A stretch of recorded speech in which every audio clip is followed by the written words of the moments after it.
contarles que la temática que vamos a revisar dice relación con lo que es la conducción del trabajo de parto, el gobierno y dirección. La revisión de este tema lo vamos a hacer en 3 presentaciones. En esta primera vamos a revisar algunos aspectos generales, conceptos, definiciones, entender la diferencia entre lo que es una aceleración y una inducción.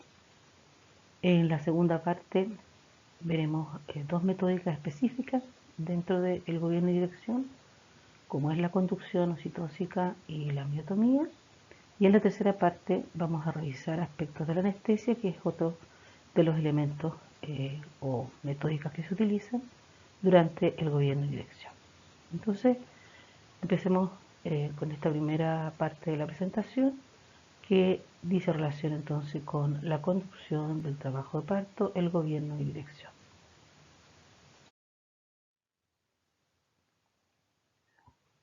Los temas que vamos a revisar tienen que ver con definiciones en términos generales, las etapas del parto, porque es importante reconocer cuál es el contexto en el cual nos estamos desenvolviendo. Vamos a hablar sobre conducción, sus principios, o gobierno y dirección, que es sinónimo. Abordar aspectos de inducción y aceleración.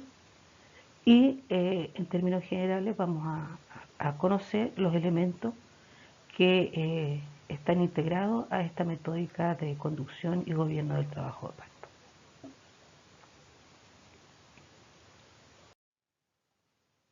En primer lugar, vamos a considerar que el parto siempre es un proceso fisiológico, en un porcentaje importante de las gestaciones, y que va a tener una duración que es variable entre cada mujer, dependiendo de su paridad y una serie de otros elementos, pero en términos generales no requeriría ningún tipo de intervención, ¿verdad?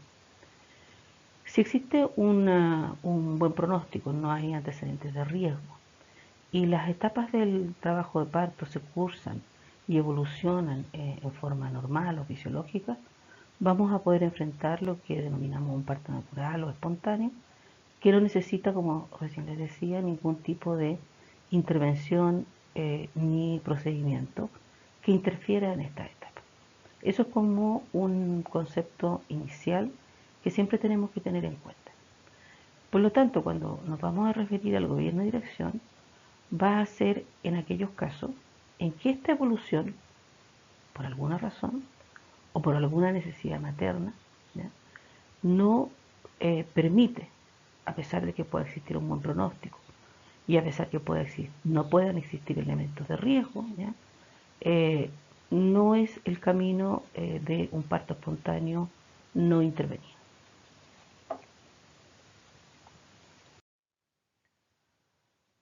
Vamos a ver que para poder pensar en una conducción o gobierno y dirección del trabajo de parto, hay elementos que son importantes a considerar. Primero, es relevante los antecedentes obstétricos, ¿no?, que dan la opción de que en verdad pueda existir un control o un manejo de la evolución de este proceso. Por lo tanto, en toda paciente que uno enfrente en un trabajo de parto debe reconocer y conocer todos los antecedentes de la mujer, así como del proceso gestacional que ha cursado. Al haber una intervención durante este proceso, entonces vamos a empezar a entender que estamos frente a lo que se califica como un parto conducido y o gobernado. Por lo tanto, el parto conducido y o gobernado va a ser en el cual nosotros vamos a intervenir en algunos de los tiempos de este proceso, ¿no? Eso significa que vamos a utilizar algunas metódicas que van a ir a cambiar la evolución de este trabajo de parto.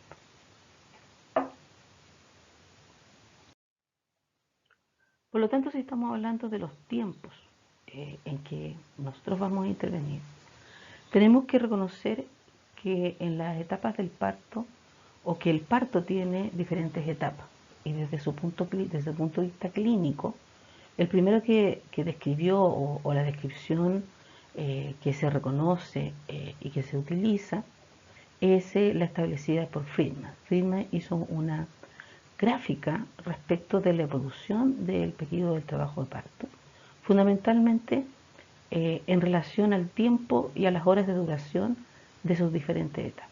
Y ustedes pueden ver aquí en esta gráfica que hay un avance, ¿ya?, de la dilatación, que es obviamente lo que da cuenta del progreso del trabajo de parto, y que tiene al menos dos fases. Una fase de latencia, que si se fijan es un ascenso progresivo pero lento y que tiene una cantidad de horas que se demora en llegar a, a término, la fase de latencia, y prosigue después con una fase activa en que esta dilatación ya va avanzando, va teniendo un ascenso en su avance, y se fijan que en la fase de máxima pendiente el avance de la dilatación en periodo de horas es bastante acelerado hasta llegar a una fase en que después ese proceso de dilatación demora un poquito más. Pero si consideramos entonces estas etapas, ¿ya?, que ha definido Friedman, vamos a tener entonces lo que conocemos como el pactograma de Friedman, en el cual se establecen algunos tiempos máximos, ¿ya?, para cada una de estas etapas. Ahora, sin embargo, es importante tener en mente que si bien uno esto lo tiene como un parámetro para poder ir viendo el avance, no significa que todas las mujeres deben encuadrarse en las horas que está definida para cada etapa. Van a haber mujeres que igual van a avanzar, ¿ya?, en su trabajo de parto, pero no necesariamente se van a encuadrar en los tiempos que ha definido Friedman. Y eso no significa que sea una alteración del trabajo de parto, ¿ya? Puede que demoren más o que demoren menos en cada una de las etapas.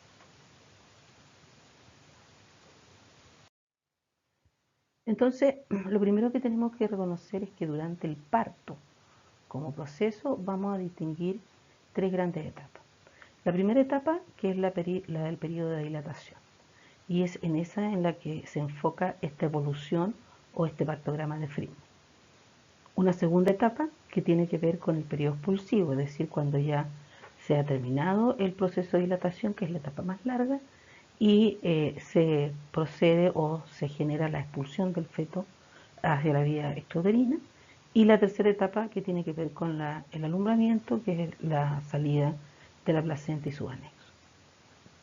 Si vemos en la fase de latencia, ¿ya?, vamos a ver que es una de las etapas del periodo dilatante y que se inicia con las primeras contracciones que la mujer tiene, ¿no? Y esto corresponde de alguna manera a aquellas contracciones que van a empezar a ser perceptibles por la mama. Posterior a esto viene una fase activa, ¿ya? En promedio, ¿ya?, se dice que la fase de latencia puede durar entre 6 a 7 horas, ¿ya?, en una nulípara, y entre 4 a 5 horas en una multípara. Y la duración completa, ¿ya?, la fase máxima, incluyendo esta etapa de fase activa, ¿cierto?, va a poder en una mujer durar 20 horas en una nulípara y en una multípara 14 horas. Pero eso es en promedio. La mayoría de las mujeres cursan el periodo del trabajo de parto, yo diría que sobre un 70-80%, en periodos de tiempo bastante más cortos, sin que exista ningún tipo de intervención. Estos son los tiempos que han sido calculados o que se mencionan, ¿ya?, en un proceso de trabajo de parto que es absolutamente natural o espontáneo, como lo mencionábamos recientemente. En la fase activa en el pactograma de Friedman, y que corresponde a la segunda fase de este periodo dilatante, es la fase que se inicia una vez que ya se ha instaurado el trabajo de parto. Y para el caso de Friedman, él lo define cuando tenemos un cuello con un 100% de borramiento y al menos hay 3 centímetros de dilatación. Y va a terminar cuando se logre la dilatación completa, que son 10 centímetros. Y en esta etapa es donde se proponen entonces también 3 subetapas. una etapa aceleratoria, una etapa de pendiente máxima y una etapa de desaceleratoria, que no significa que no avance la dilatación, sino que en tiempo se diría que podría avanzar un poco más lenta que en la etapa de máxima pendiente. Y eso da esa curva sigmoidea que veíamos en el partograma de Freeman. Ahora, la velocidad, como les decía, de progresión va a depender de muchas características de la mujer, ¿ya? Y se ha visto también que esta fase activa, ¿ya? Tiene tiempos dependiendo por un lado de la paridad. Por ejemplo, se ha establecido que la velocidad de avance en la dilatación en el caso de una nulípara es más o menos de 1,2 centímetros hora y en una multípara es de 1,6 centímetros hora. Pero también estos son promedios, eso no significa que todas las nulíparas o primigestas van a avanzar a esta velocidad o que todas las multíparas lo van a hacer a 1,6 centímetros por hora, ¿ya? Sino que se dice que este es el tipo de avance que podríamos tener en el periodo dilatante de acuerdo al partograma de Freeman.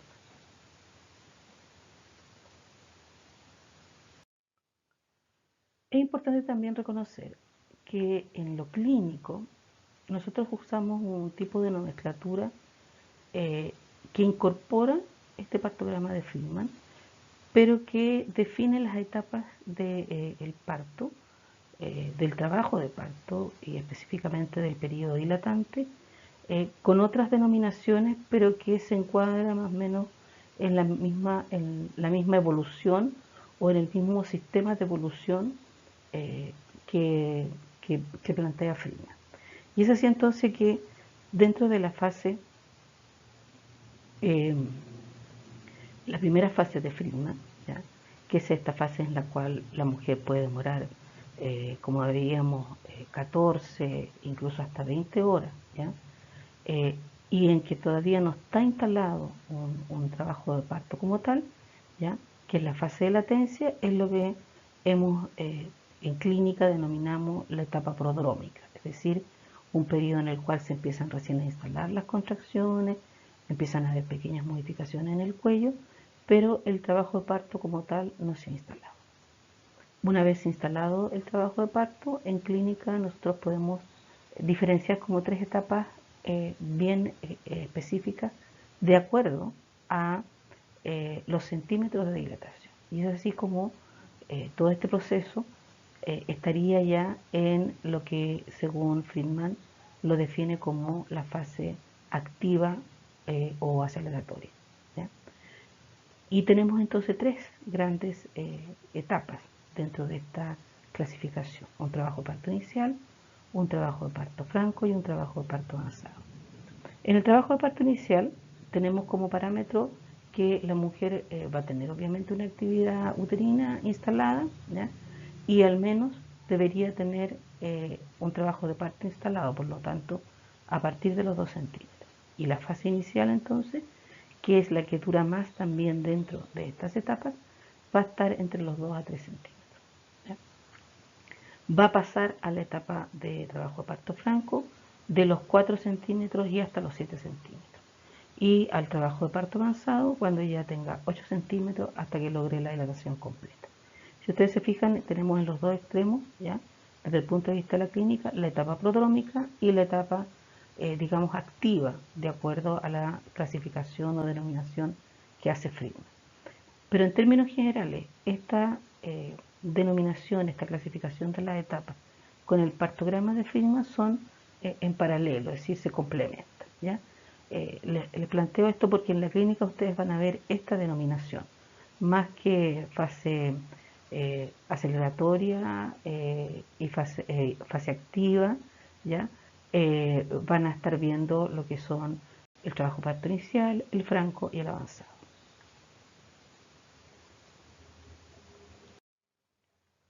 Vámonos ahora a la conducción. ¿Qué vamos a entender por conducción? Bueno, en relación a la conducción, el parto conducido o gobernado, como decíamos, va a ser en el cual vamos a tener alguna intervención en algunos de estos tiempos, ¿ya?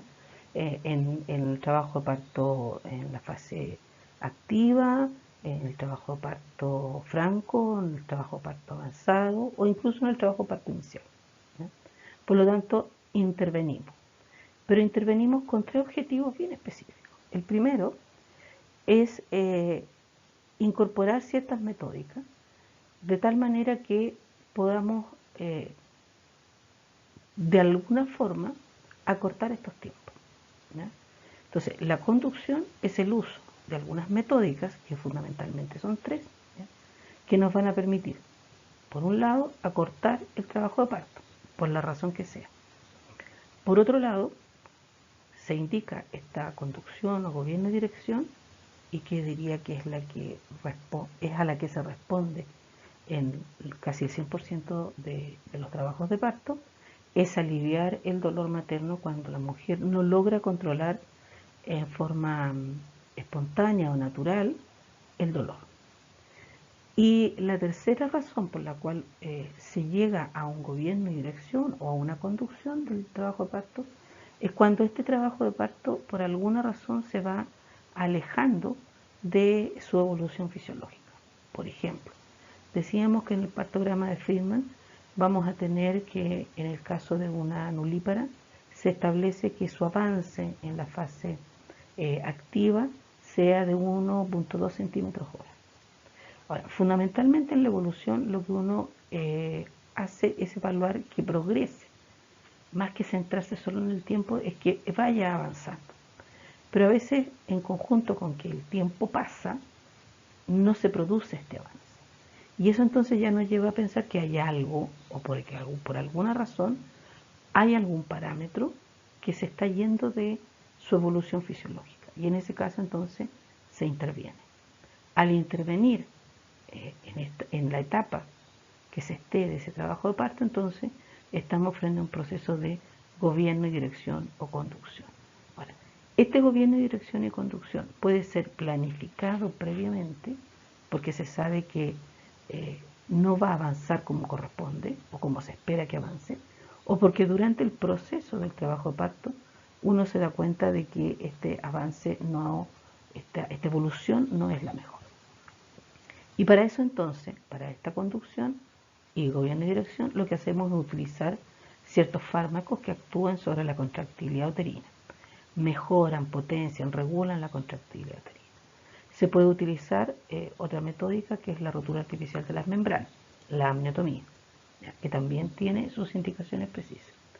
Y una de las que más se usa, y por eso que les decía que el dolor materno es el que de alguna manera determina el hacer este gobierno y dirección, es el uso de la analgesia y la anestesia.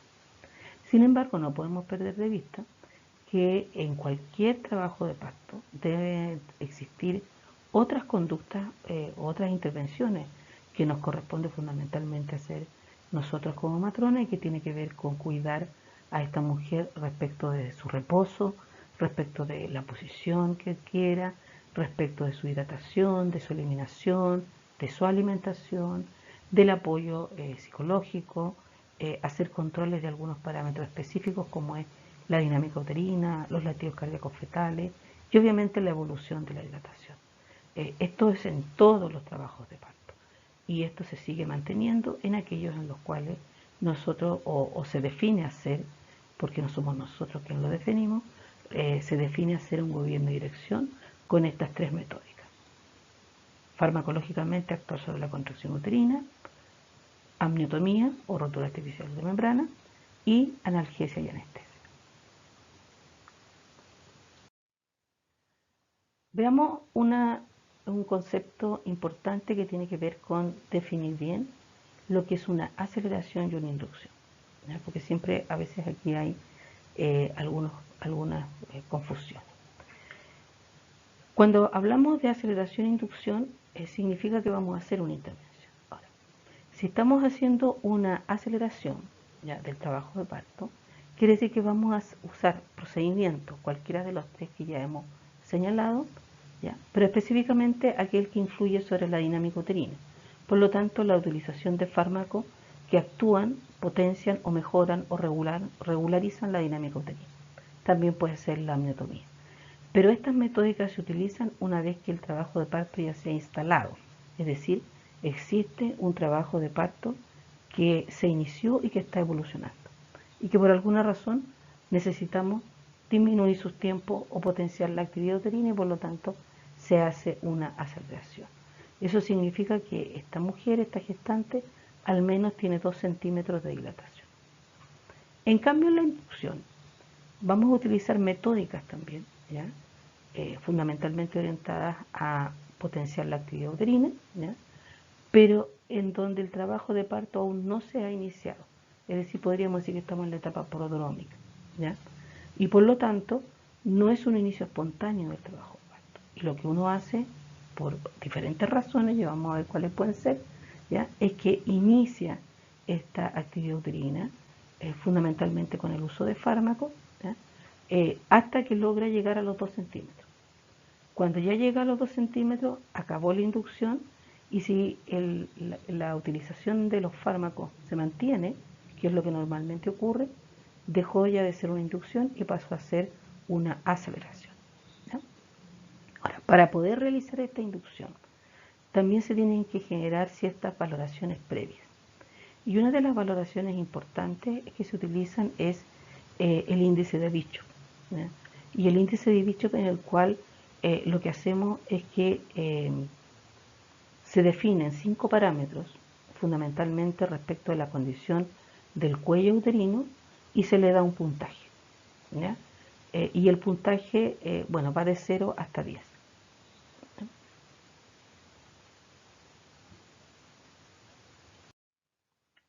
Veamos el índice de Bishop. ¿Cuáles son los parámetros que vamos a evaluar en el índice de Bishop? Bueno, se evalúa la consistencia del cuello, la posición, ¿ya?, en relación al eje de la vagina, el grado de borramiento, el grado de dilatación y el grado de descenso de la presentación, que en el caso de Bishop utiliza los planos de Lynn, que tienen que ver con la espina ciática, pero también se hacen símil a lo que son los planos de Hodge, ¿ya? Y como ustedes se fijan, hay diferentes numeraciones o potenciales, ¿ya? Y como son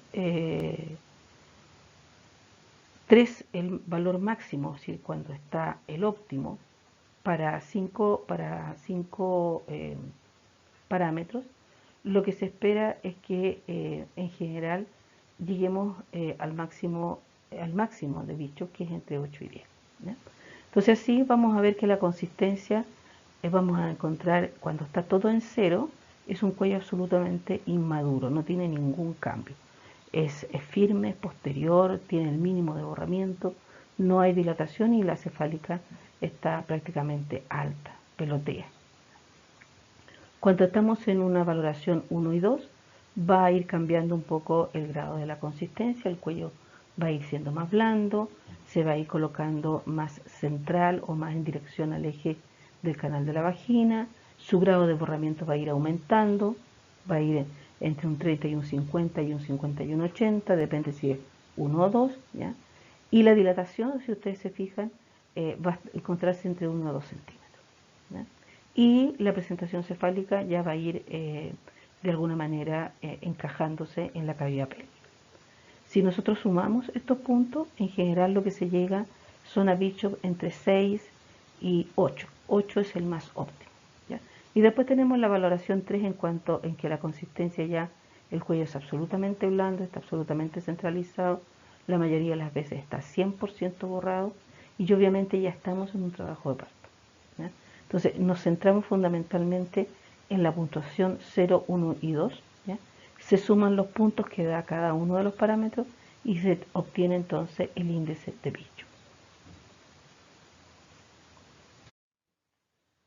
En relación al índice de Bishop, vamos a ver que la inducción es más favorable cuando este índice de Bishop está más cercano al 8 o al 10, ¿ya? Eso no significa que si tengo un Bishop 2 o un Bishop 3 no se haga una inducción, se hace igual. Lo que pasa es que con Bishop a mayor puntaje disminuye la probabilidad que la inducción fracase, ¿ya? O que no se llegue finalmente a instaurarse el trabajo de parto. Entonces, Generalmente lo que se hace es que se trata de hacer la inducción cuando las condiciones ópticas son favorables. ¿Y cuántos son favorables? Generalmente cuando encontramos un bicho de 6 a 8. Lo más óptimo es 8 o superior a 8. ¿Ya? Posteriormente de haber definido que tenemos entonces un grado de maduración que nos permite tener una inducción con un bajo porcentaje de fracaso, ¿ya? Se establecen entonces las metódicas para poder realizar esta inducción. ¿Ya? Si las condiciones, como les decía yo, son muy iniciales, entonces vamos a decir que esta inducción es con un cuello bastante inmaduro. Sin embargo, si nos acercamos más al índice de Bishop 8, las condiciones van a ser con un cuello más maduro y por lo tanto vamos a tener mayor o menor éxito. Ahora, si estamos frente a un cuello muy inmaduro o un cuello que necesita madurar, ¿ya? Por ejemplo, con un Bishop de índice 4 o 5, ¿ya? En general lo que se utiliza como fármaco son los derivados de las prostaglandinas, como es el misoprostol o misotrol, ¿ya? Cuando tenemos un bicho que está más cercano al 8, la inducción se puede hacer con oxitocina. Entonces, en general, la puntuación de bicho nos permite, por un lado, definir si es válido o no hacer la inducción, ¿ya? Porque nos determina el porcentaje de fracaso. Pero por otro lado también nos determina cuál es la metódica desde el punto de vista farmacológico que uno debería utilizar para generar o para obtener un mayor éxito o que la inducción no fracase. Con bichos generalmente con cuello muy inmaduro, es decir, bajo 6, la mayoría de las veces lo que se utiliza es derivado de la prostaglandina. Con bichos cercano al 8, lo que normalmente se utiliza es oxitocina.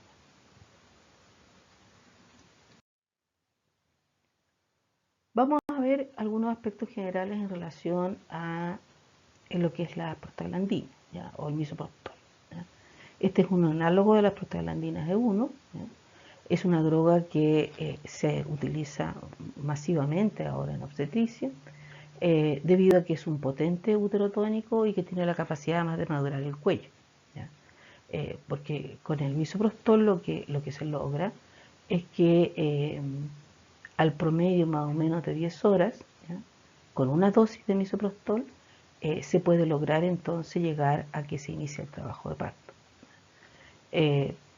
La disposición del misoprostol en general es a nivel local, es decir, se coloca a nivel de la vagina, se pueden colocar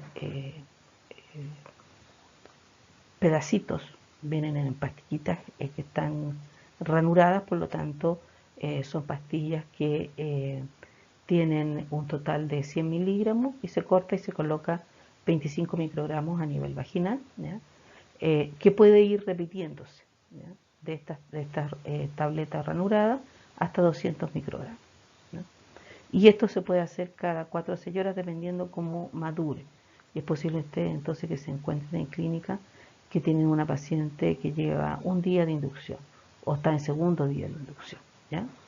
Pero también en la actualidad está lo que se conoce como el PROPET. El PROPET también es prostaglandina E1, pero es un dispositivo que tiene 10 microgramos de prostaglandina, prostaglandina E2, ¿ya? Y es un dispositivo, ¿ya? Que queda a nivel de la vagina también, a nivel de los fondos de saco, y que va a ir liberando prostaglandina, ¿ya?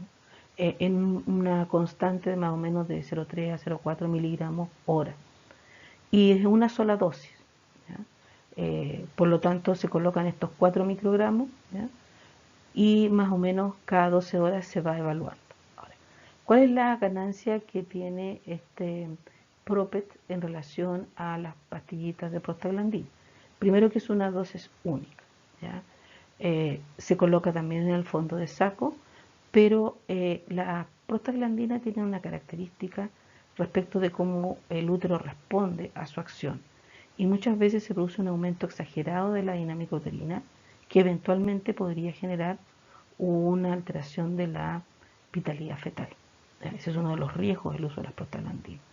Por lo tanto, como este PROPET se puede retirar, ¿ya? No así la pastillita, pues la pastillita se coloca en el fondo del saco y con las secreciones vaginales se diluye, ¿ya? Y se mantiene su actuar. En cambio, este es un dispositivo, se los voy a mostrar, parecido a un Tampax, ¿ya?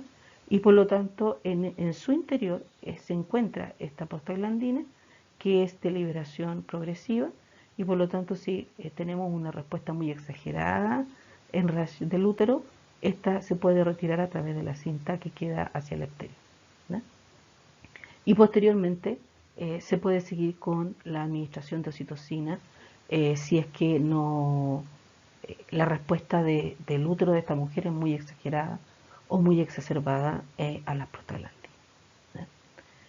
Según la farmacodinámica de la prostaglandina, es importante reconocer que es uno de los mejores métodos para producir la maduración del cuello, ¿ya? Porque no solamente genera la contracción, sino que genera cambio histológico a nivel del cuello, como es romper la matriz de colágeno y aumentar el contenido de agua, ¿ya? Dentro de la estructura histológica del cuello a nivel de la submucosa, y cambia entonces la matriz de glicosaminoglicano, rompe las cadenas, las matrices de colágeno, y por lo tanto favorece que con la actividad uterina este cuello empiece a madurar, es decir, se ponga blando, se centralice, se borre y se dilate, que es lo que ya damos cuenta entonces de que tenemos un cuello maduro. Entonces, la acción de las prostaglandinas es doble. Por un lado, estimula la actividad uterina y por otro lado, localmente genera cambio histológico a nivel del cuello. Aquí tenemos, si ustedes se fijan, vamos a tener al lado izquierdo cómo este cuello va a empezar a ir madurando, ¿cierto? Un cuello que estaba largo, de a poco se va borrando, ¿ya? Y posteriormente se va dilatando, ¿ya? Y por otro lado, esta maduración también tiene que ver cómo de este cuello puntiforme, entonces vamos pasando a un cuello que ya se centralizó, se borró, y también con la actividad uterina se permite el descenso de la presentación. Este es el propet, ¿ya? Si ustedes se fijan en esta porción, es donde tiene contenida la prostaglandina, y esto queda en los fondos de saco de la vagina, y esta unión o este hito queda, sale por los genitales, y por lo tanto en el momento que haya que retirarlo, se retira.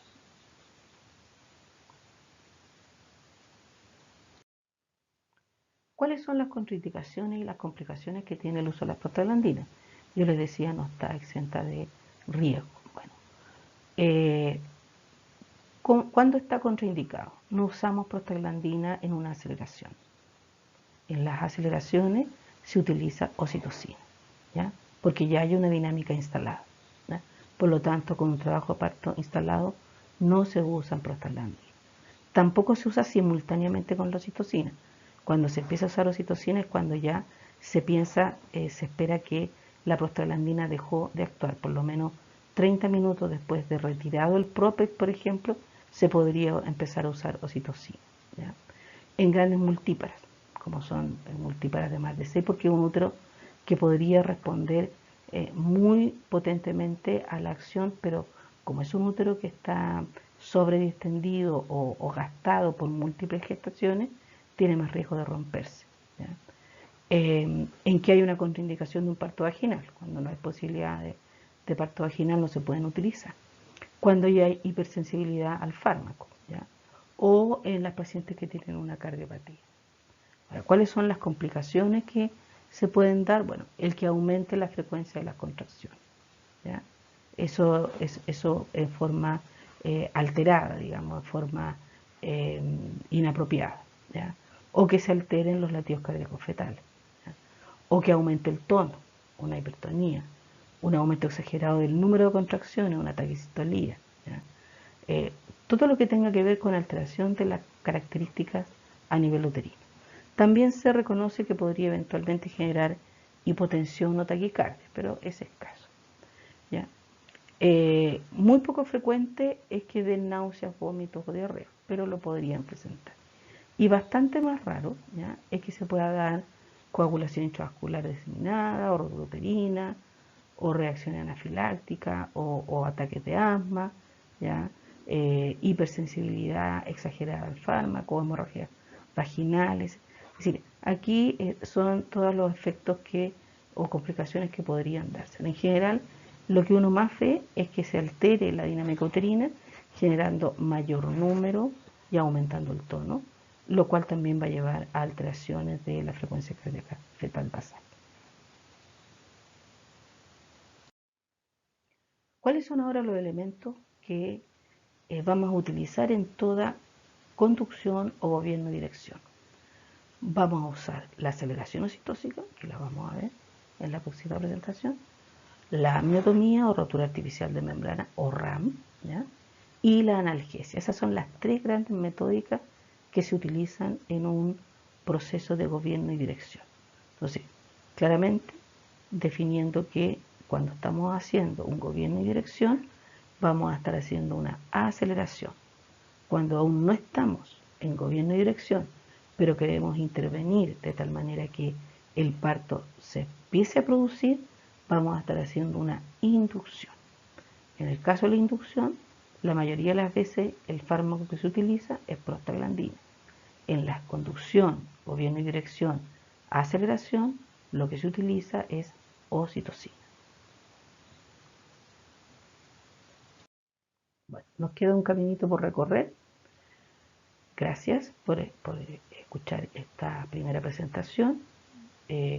Cualquier duda que se les genere respecto de esta presentación pueden hacer las consultas a través del foro y a continuación les voy a mostrar las referencias a las cuales ustedes pueden acceder para profundizar en esta primera parte de lo que es la conducción, gobierno y dirección del parto.